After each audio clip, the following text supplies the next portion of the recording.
അപ്പോൾ ഈ പശ്ചിമതാരക എന്ന ഹെഡിങ്ങോടുകൂടി വന്ന പത്രവാർത്ത ശരിയല്ല അല്ലെങ്കിൽ സത്യമല്ല എന്നുള്ളൊരു വലിയൊരു കാഹളമുണ്ടായി. കേരളത്തിലുള്ള ആളുകൾ മന്ത്രിച്ചു, അല്ലെ കേരള ജനത പറഞ്ഞു പശ്ചിമതാരകയിൽ വന്നതൊന്നും ശരിയല്ല, സത്യമല്ല എന്ന് പറയുന്നു. അപ്പോൾ സത്യനാഥ കാഹളം 1876, അത് കഴിഞ്ഞ് കേരള മിത്രം അല്ലെ കേരളത്തിലുള്ള ജനങ്ങളത് പറഞ്ഞു.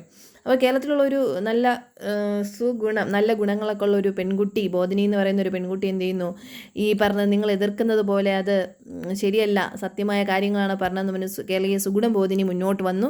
അത് ഓർക്കുക, അതൊരു മാസികയാണ്, ആദ്യ വനിതാ മാസികയാണ് കേട്ടോ, 1886. ഇത് ഇമ്പോർട്ടൻറ്റ് ക്വസ്റ്റ്യനാണ്.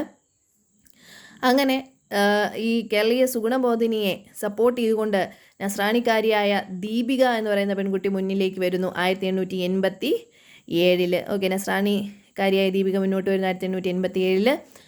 അപ്പോൾ മലയാള മനോരമ, ഓക്കെ, അപ്പോൾ ആദ്യം ഇത് സത്യമല്ലാന്ന് പറഞ്ഞ് കേരളക്കാർ എതിർത്തു. പിന്നെ അതിനെ സപ്പോർട്ട് ചെയ്തുകൊണ്ട് ഒരു പെൺകുട്ടി വരുന്നു, 2 പേര് വരുന്നു, വീണ്ടും എതിർക്കുകയാണ്. അപ്പോൾ മലയാള മനോരമയിലൂടെ സ്വദേശാഭിമാനി എതിർക്കുകയാണ് വീണ്ടും, അത് ശരിയല്ല, സത്യമല്ല എന്ന് വീണ്ടും എതിർക്കുന്നു.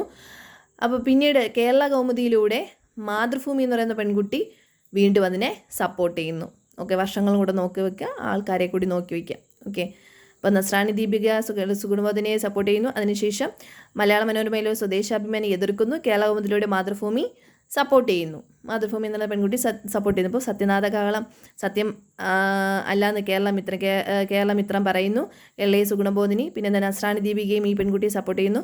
മലയാള മനോരമയിലെ സ്വദേശാഭിമാനി ആ സത്യത്തെ എതിർക്കുന്നു, കേരള കൗമുദിയിലൂടെ മാതൃഭൂമി ആ സത്യത്തെ അംഗീകരിക്കുന്നു.